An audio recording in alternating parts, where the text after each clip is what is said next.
So I went ahead and did something very interesting. I basically went through and I did a little bit of a battery comparison between my iPhone 16e and a majority of other iPhones that basically came out. Now you might be wondering, well, why are you even talking about the iPhone 14 in this video? Well, when I was doing that battery comparison, I also threw the iPhone 14 in this battery comparison as well. And what was so crazy to me, this was so unbelievable to me, the iPhone 16e outlasted all the other iPhones before it, which was expected, but the iPhone 14 did such a good job in this particular situation. I was very shocked and very surprised how good of a job the iPhone, 14 was actually doing in that particular situation. So when I take a look at something like an iPhone 14, this type of device was essentially going through and giving me better battery life than the iPhone 11, better battery life than the iPhone 12, better battery life than the iPhone 13, and better battery life than the iPhone 15 as well. In that battery test that I just did on the latest version of iOS,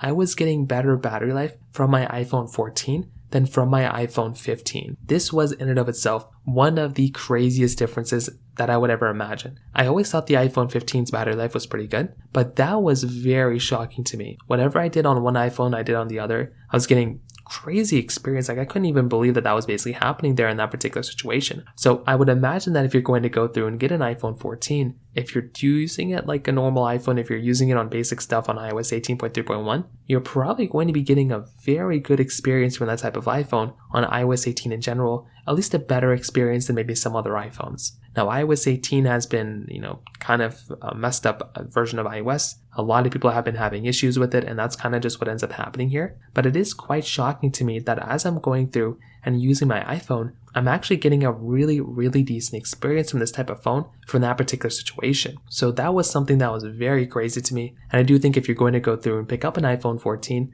at least kind of from a software experience standpoint, you might be getting some really good experience from that type of device when it comes down to it. So the 14, they really knocked it out of the park. I was very, very happy with this type of phone. And I do think this in and of itself was a pretty crazy thing when it kind of comes down to it. So from that side too, that kind of covers it up there. If you have any other thoughts or questions, let me know in the comment section below. Hit the like button, that'll mean so much, but definitely hit that subscribe button. More importantly than everything else, I love every single one of you guys. Hopefully I'll catch you guys in the next video. Peace out till then.